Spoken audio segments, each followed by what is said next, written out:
Welcome to the Wealthy Speaker Podcast. This is the podcast dedicated to people who want to speak more as a way to build their income and grow their business.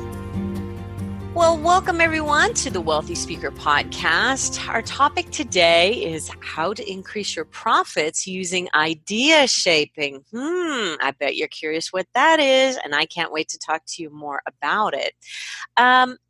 Models or formulas are great ways to kind of organize your thoughts into digestible pieces for your audiences. And the fabulous Neen James has been out and about talking about this for a number of years. You know, it's just so important. And so she's got a new idea called idea shaping that we'll talk to her about in a minute. But before we get to that, today's podcast has been sponsored by our Emerging Speakers free webinar. It's called How to Accelerate Your Speaking Business, and we'll walk you through the most important steps to getting your business off the ground quickly.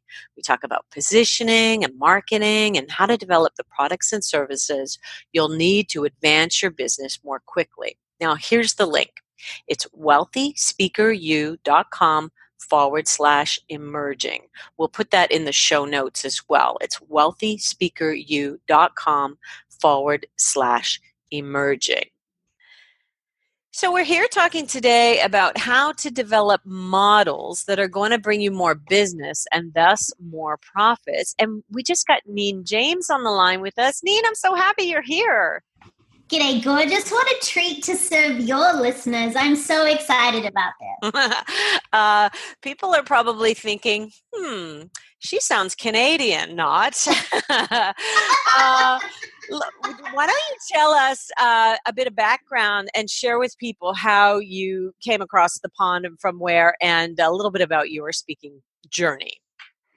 Well, honey, I think Canadians and Aussies are very similar in so many ways. So I am quite happy to be an honorary Canadian. I think we share a similar sense of humor. We share a similar outlook on life. Now, for people who are listening who maybe I haven't met before, I understand I sound like I'm 5.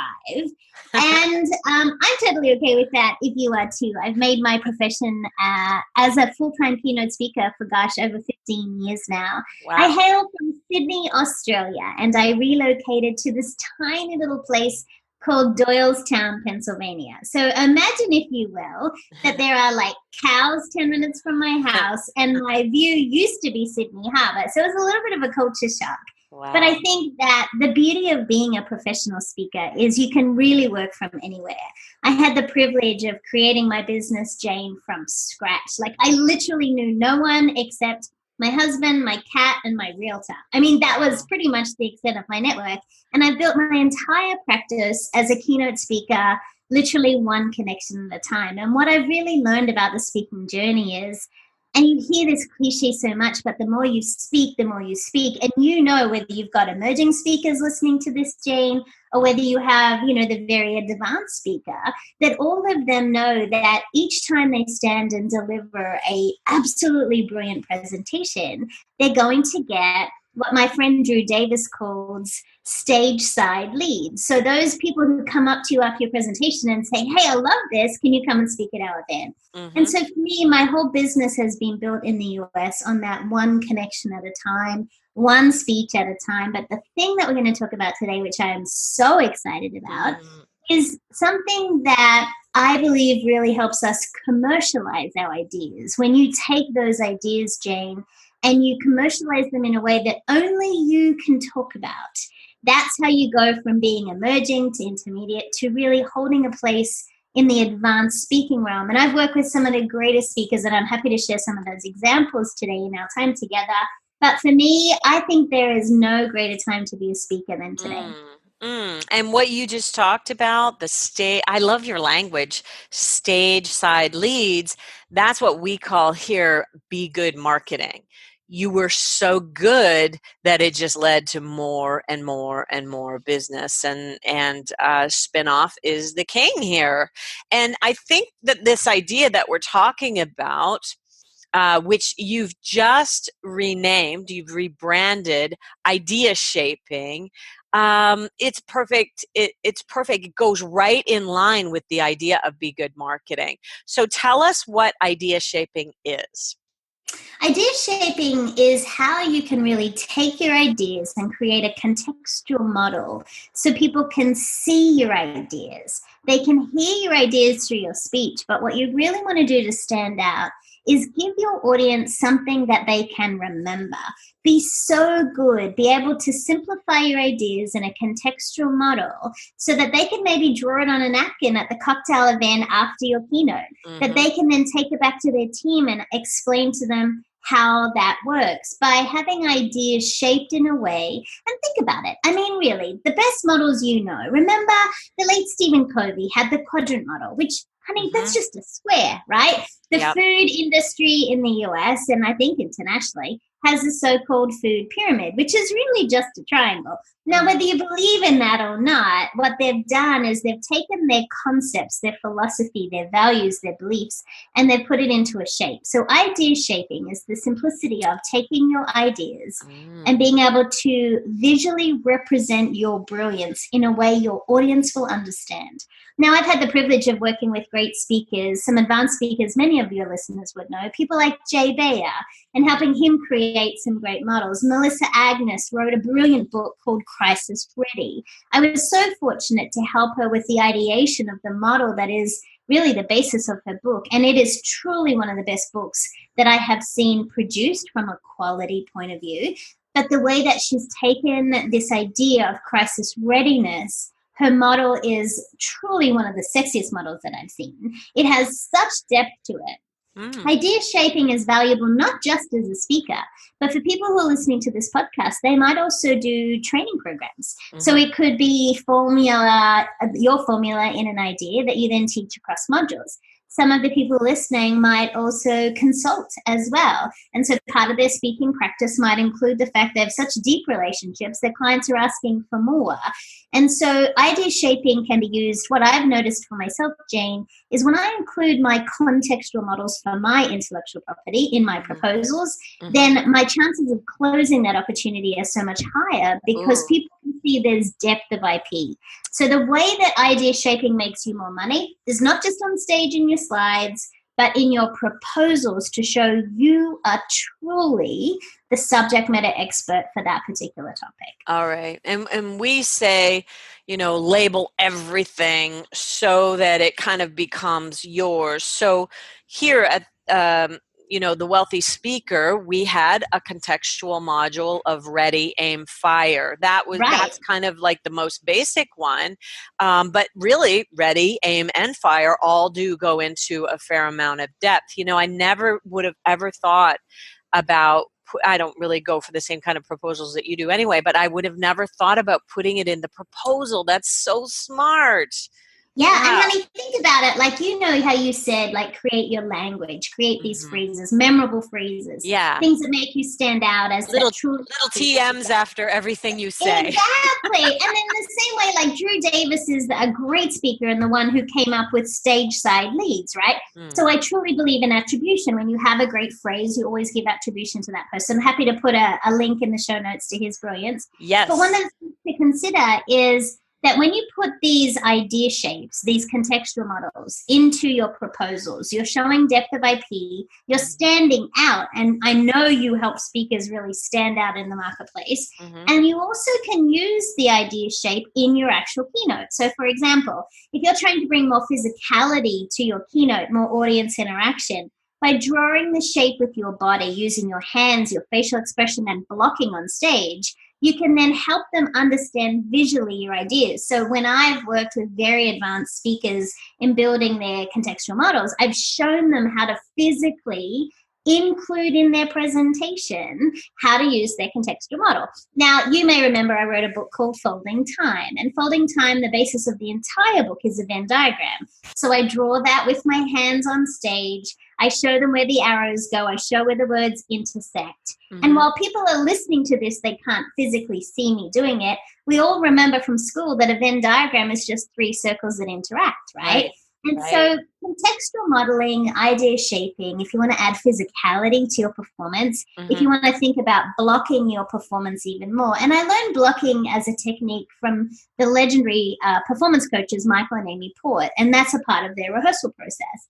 And I realized I could get even more powerful on stage if I was able to show my audience my slides physically. So my Wow. actual model I can demonstrate. So it's That just a is really so fun cool. way to make you stand out even more. So cool. And you just reminded me that we got so into this so quickly that I forgot to read everybody your bio. And I don't want to go back and do that. But I do want to tell everybody, because what you do for a living full time is kind of around these two books. So you're the author of Folding Time: How to Achieve Twice as Much in Half the Time. Great subtitle.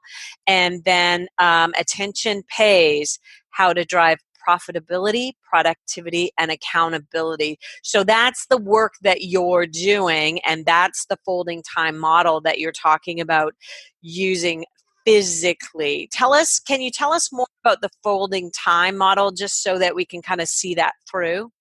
Yeah, and if what we can do, Jane, I'm happy to give everyone a copy of that. So I'll send you the PDF Oh, so you can put a beautiful. PDF in the show notes. And I want Great. to encourage people, you don't even have to read the book. Just go to page 27. Page 27 will show you the model. Now, if you can imagine, and if you are in a place where you can write something down, if you're not driving or running and walking and listening to this, if you were to draw three circles like a Venn diagram, inside the circles, you can put time, attention, and energy as the basis of those three circles, right? Starting from the left. All right, I'm doing it. Time goes in the first circle. Time, Attention goes in the second circle, and then energy goes in the third circle. Now, energy. Okay, if I I got it. was drawing that on stage, I would take my hands and draw big circles like time, then that would Okay. be with my left hand, Right, attention with my right hand, I'd show them interacting, and then right. energy on the top. So my Venn diagram happens to have the circle on the top. In the simplest form, people can then see me doing that, and I may even have the slide building behind me. Mm-hmm. Maybe I'm doing it with no slides. And so what you'll be able to do is when you go to page 27 of Folding Time, you'll see exactly the basis. Now, if you want to get even fancier, there's about 5 layers to my model. I can even draw the arrows with my hands that you'll see on page 27. I can draw the intersecting words with my hands. And these are really important, whether you are emerging, intermediate, or advanced in your speaking career. Things that will help your audience be able to take away from your presentation, your performance, are going to help them then be able to remember how do they implement it in their own life. And then when they go back to their corporation, to their team, to their nonprofit, or whoever they work with, how do they take that and then apply it, right? As keynote speakers, we often challenge our audiences with some big concepts. But can you make it practical by showing them these tools? Now, we know that in every audience we have, Jane, Mm-hmm. there are people who learn by listening to you. There are people who learn by seeing you. Right. There are people who learn, by writing things down. We have so many different kinds of learning styles. But beyond that, we also know that there are people in our room, Jane, who are very big picture. They love models. They love that huge, big concepts. But we also know there are people who are in our audience who love detail and process and procedure. And we have to appeal to both. So, for example, I worked with a legendary person by the name of Matt Church. Matt Church is the founder of Thought Leaders Global. They have a brilliant business school in Australia. And so he was the one who exposed me to contextual modeling. And I remember the first time I saw him draw a little triangle on a napkin, he was trying to explain something to me.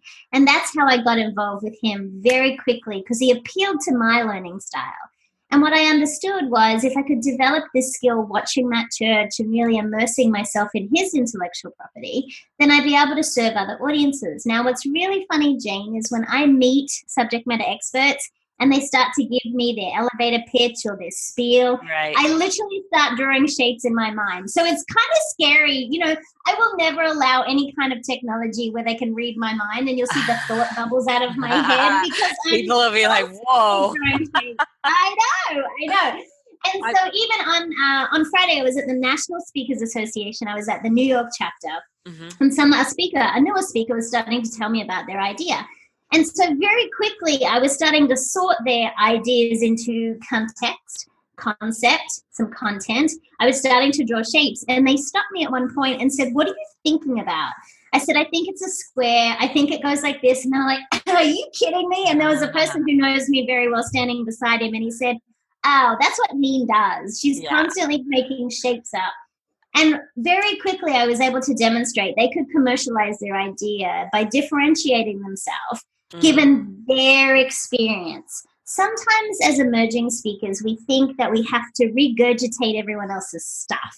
And I know you don't teach that. No, and I think that when you very quickly get clarity on your idea and you can visually demonstrate that, you can then research that even more, but show people why you're the best speaker for the meeting planner to book, because you are truly the expert.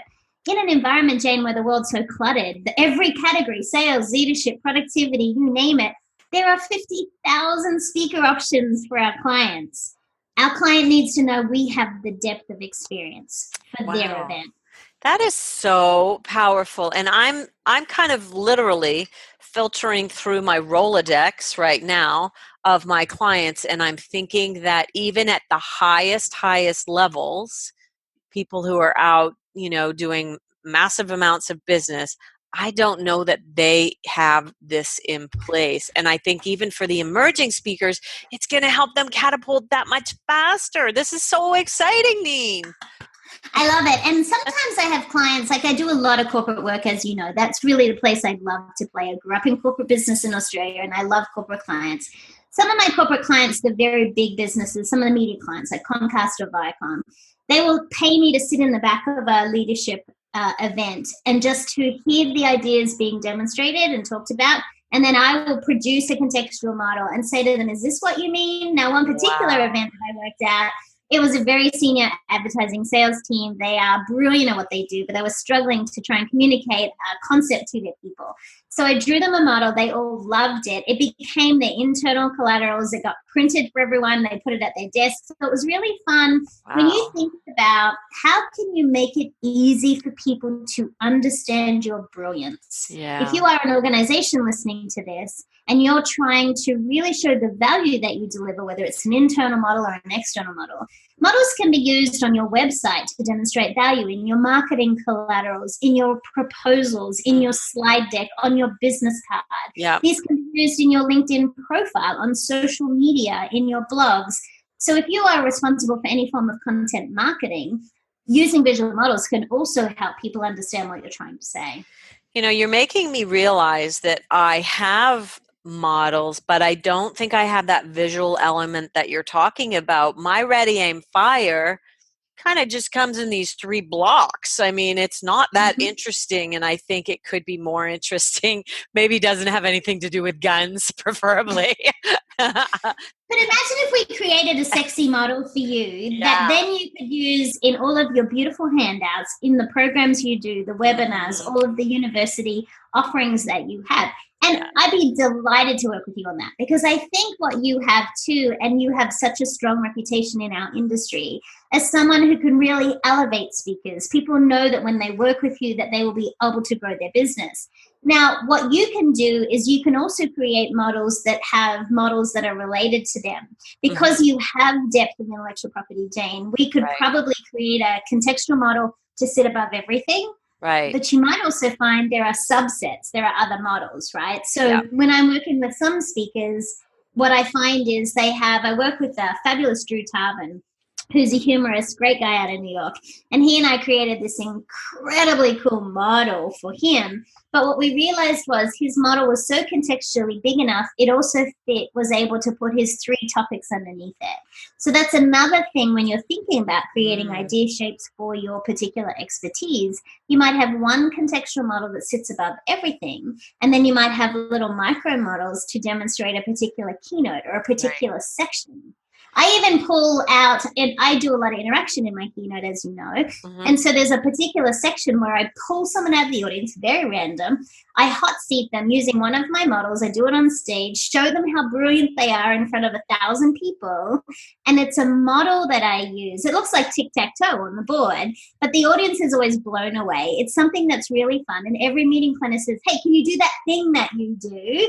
And it's an easy thing. And so you can also think about how can you use your models with audience interaction as well and get Love them to it. play along with you so they have even more fun. Okay, I'm 100% sold on this. So I want you to share with us kind of the process of what is it that we need to start thinking about before we hire you, Neen? We have to do some homework, I'm sure. Yeah, I want you to think about the simplicity of a model is you have to think about, are you deciding on a model to demonstrate a process? Hmm. Or are you deciding on a model to demonstrate value or a concept? So let me explain what I mean by that. All right. If you think about the food pyramid and you think about the shape of a triangle, the biggest base of it was the most amount of food. They were saying you had to say whatever that food category was. So Right. do you imagine that if you just got your fingers right now and made a triangle with your fingers, you would imagine that the base of that triangle is the largest piece. So Right. if you have a triangle with a process where you go through these steps, like climbing up a ladder, there are certain concepts that lend themselves to certain shapes. And I'm happy to share with you the cheat sheet that my clients use in order to create a contextual model. So I'll make sure that's in the show notes as well. But Awesome. one of the things to think about is if it's a process, it probably lends itself to something that moves up a hierarchy. That could be an oblong, which is really just like a smush square. It Hmm. could be a triangle pointing to a particular point. When you think about ideas that involve people, they often lend themselves to circles because of, like, I always think of like a cuddle. If I'm giving someone a hug, that's like round, it's circular. And so the first thing you have to do is think of your idea and think of the shape that naturally feels right to you, because whatever feels right is it. It's not rocket science. It is Mm. literally just what feels right. Well, it feels like a circle. Let's make it a circle. That's step number one. So Okay. you really got to choose what you're thinking about, a process, a value, or a concept, and then you choose your shape. Then what you've got to do is you've got to choose the words that you believe will support that. If you're trying to say, for example, you're trying to teach someone a process, are there verbs to describe your process? Are there action-oriented words where you could take a whole step and make it one word? Then that would be steps in the process. Does that make sense to you, Yes, Jane? And for so the second sure. thing you want to do is very much choose your words. And the third thing you want to do is give your model some movement, like make it sexy, give it a little bit of mojo. And so a way to do that is if it's a triangle and you're trying to point people to the top, it might have the simplicity of an arrow that goes through the middle. It might have arrows that go up the side.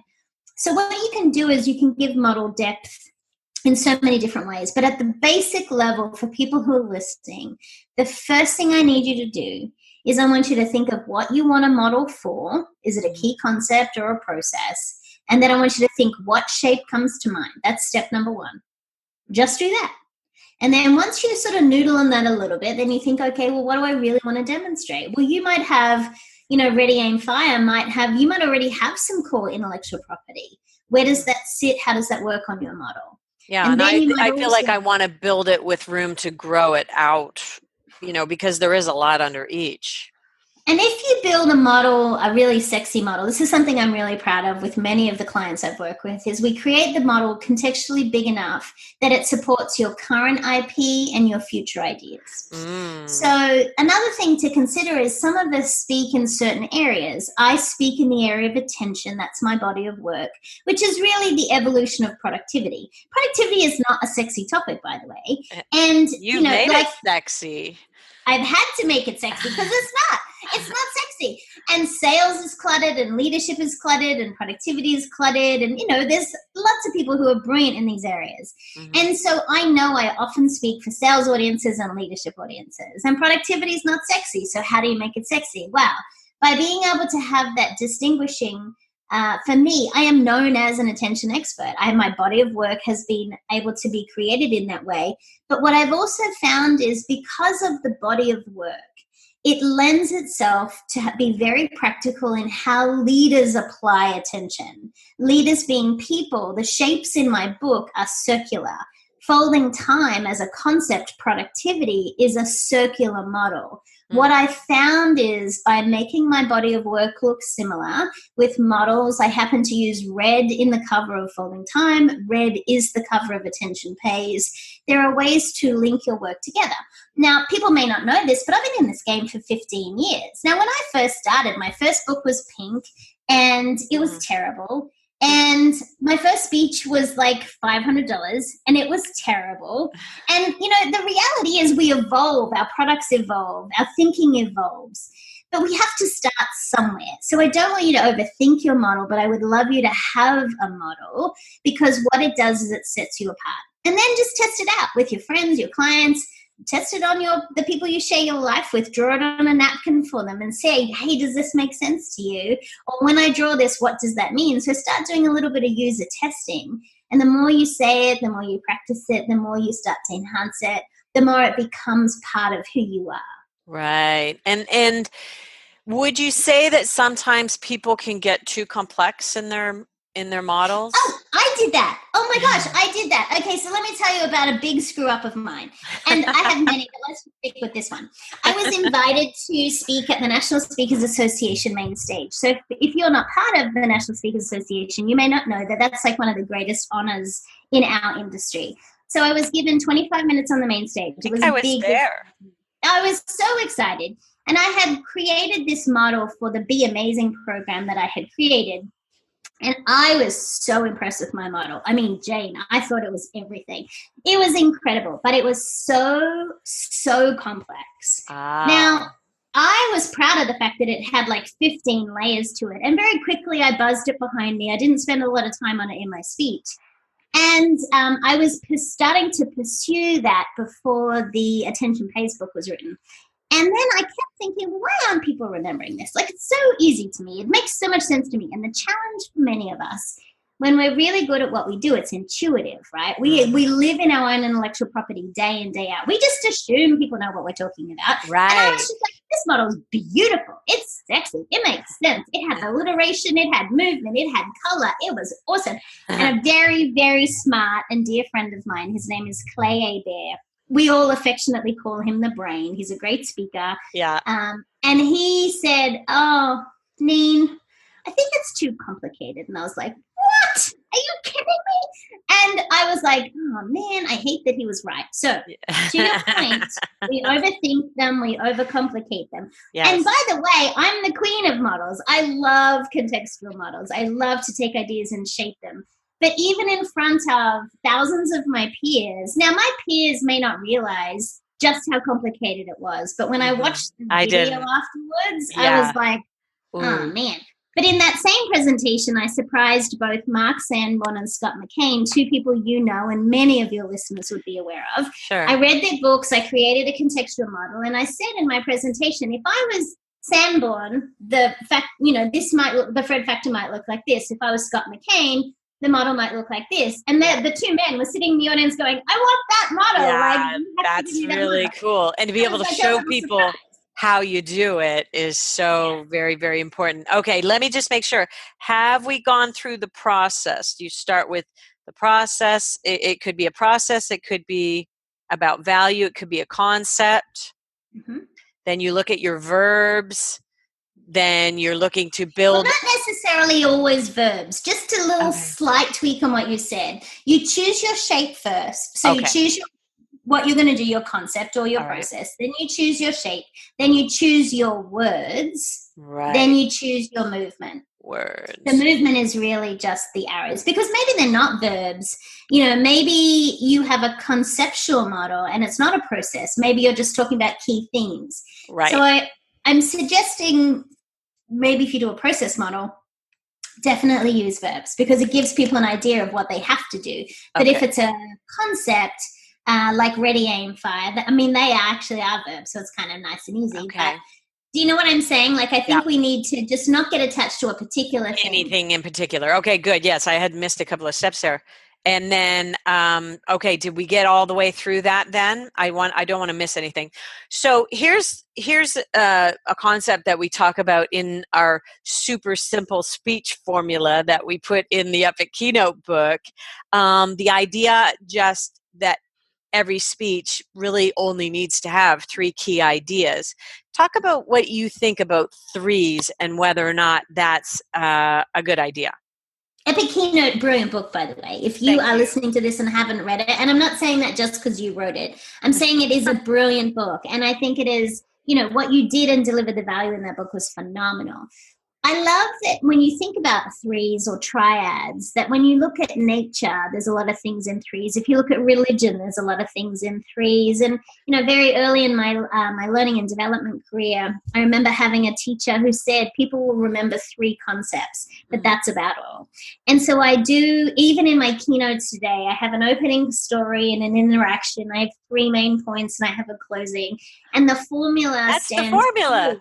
That's the super It's a simple speech formula. formula. You're running it. That's Okay. true, honey. I know.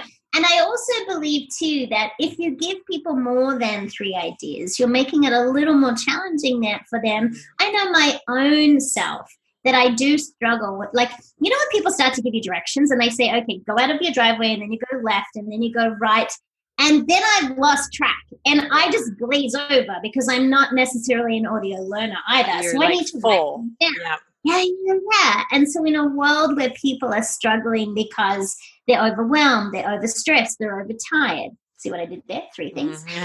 What you'll find is if you can sort your intellectual property into threes, especially if you can include some rhythm and rhyme in your speech, if you can use alliteration, there are things that start to make you stand out even more. I've always said I don't believe in time management, but I do believe in attention management. And so when you can use language that people can start to resonate with, I think three is really, really powerful. And it becomes yours. You must have said that to me before about time management versus attention management, because when I was reading your bio again, I knew it wasn't about time management. I knew that was not a word that you would use. And so because you've created your own market, I think. So that might be a little bit is it tricky for people like speakers bureaus to understand how you work and do you have a hard time pigeonholing yourself, I guess, is my question? Yeah, because think about it, like, no matter how brilliant the bureaus are, and I'm very blessed to have great relationships with some of them, is that they have clients who in their mind want a sales speaker or a leadership speaker, or they want a motivational speaker or an inspirational. So think of a drop-down menu. I'm not so great on a drop-down menu. Now, you can fit me into sales, you can fit me into leadership, you can fit me into productivity, and they're generally the ones. But what some of my bureaus joke with me about is that I'm like the Neen James experience. They're like, I have to sell you harder because I've seen you on stage. I know what you look like. I know what you can do. But even things like idea shaping, Jane, that's really hard. Now, once a client sees it, they want it. I was fortunate to speak at ASAE recently. Nice. And I'm not even kidding. If literally 100 people came up and gave me their business card, like it blew my mind. It was my very first experience with ASAE. So just so people listening to this know, I'd never spoken for them before. But what was lovely was when they saw me do one of my models with an audience member, they said, I need that in my company. Right. And as soon as they got off stage, I got a text from someone that said, can you come and keynote for us in April? That's what we call, what Drew Davis calls stage side referrals. Stage side. So when you think about, you are the best person to create idea shapes for your brilliant intellectual property. And then if you do want help, we're going to give you a cheat sheet in the podcast. You can certainly have a look at some articles I have on my website. We'll make sure you've got all the links for that. But if you're serious about this business, if you're serious about having longevity in this business, this is a long game. You are right. There was no attention category before. Now, some bureaus understand it as focus/productivity. Like I said, productivity is not sexy. Right. So I've had to give my bureaus sales language to help them when they include me in a pitch. Right. Really, it's more. You can work with bureaus or not. Yes. Yeah, it's more the application than the category. And I think that's a lot of times, the idea that you're doing can apply to salespeople and they can use it in their lives very effectively. But it's not necessarily in the sales category. And I think it's sometimes hard for people to pigeonhole. Well, this has been brilliant. I'm so excited that we did this podcast, and I cannot wait to talk to you about, of course, every one of us, I think, is in need of these ideas, because being able to show your clients how you're going to help them visually just takes it to the whole next level. Okay, so if our listeners want to know more, what's the first step for getting involved with you with this? Well, fortunately for me, there's only one Neen James online. So you can just find me online. You can Google me. If you go to the blog, you'll notice that even if you just type in contextual models, you'll see that there's several articles already available. So Jane, I'm happy to make it easy for listeners by just including that with your show notes. Thank you. And Monica thanks you, because usually she's chasing down speakers, but I know Neen James is an organized person, and we're going to get these quickly. Okay, great. And also think about, let's just touch on that for a second, because whether you are an emerging speaker or whether you are advanced and quite a veteran in this practice, I am constantly astounded at how people have not systemized the tools that they need in their practice. I believe in systems of attention. People who have been in my keynotes have heard me use that phrase. It's definitely one of my phrases. Mm-hmm. If you have systems of attention for your business, as a speaker, you need a speaker kit. You need a media kit. You need a great website. You need your introduction, your AV requirements. You need your bios in short and long form. You need all the tools that Jane helps you build. But you need to make it so easy for people. I have a bureau page on my website. I have a meeting planner page on my website. I have a podcast host page on my website. We try and make it as simple as humanly possible. Great. And so I think people need to think about the systems of attention and the model that they want to run their business on. You need to be the easiest speaker someone has ever worked with. My job is to be so delightful that they want me to come back again, and that when I make a recommendation of a friend, that they're open to that suggestion. Well, I want you to come back again. And can we do a 2019 podcast around systems in your business? And I'd love that. Yeah, being organized. And I just feel like the way you think is something that we need I just want to reach through the Zoom screen and rub some of that on me. I would be honored. I do believe that I think systems create freedom. Mm-hmm. The more systems you have in place, I crave freedom. Yeah. Yes, and so do your listeners, and so does our audience, by the way. And if you create systems to make it really easy for people and easy on yourself and your team and your bureaus and your clients and your meeting planners and your AV crew, make it as simple as you humanly can, those systems make it repeatable, which makes your business scalable.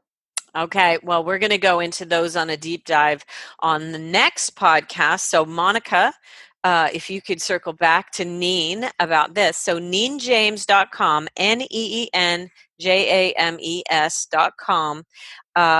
Everybody go on out there and check out the show notes, because we're going to have a lot of beautiful things there for you. Neen, I cannot thank you enough. This was fantastic. It was my absolute privilege, and thank you for the work you do in the world, not just because you work with speakers so well individually, but because you truly help change the industry. Thank you. Well, if you have enjoyed our episode, everyone, let us know. Let us know that it's been important to you, that you've gotten something good out of it. Drop me a line, jane@speakerlauncher.com. I'd love to hear it that way. I'd love for you to leave us a review on iTunes or Stitcher or wherever you're listening. And thank you for your time. And with that, we will say, see you soon, Wealthy Speakers. Bye for now, everyone. Thanks for listening to the Wealthy Speakers Show. Please visit speakerlauncher.com for your free Wealthy Speaker audit, and visit speakerlauncher.com/podcast for show notes and many more resources to help you catapult your speaking business. See you soon, Wealthy Speakers.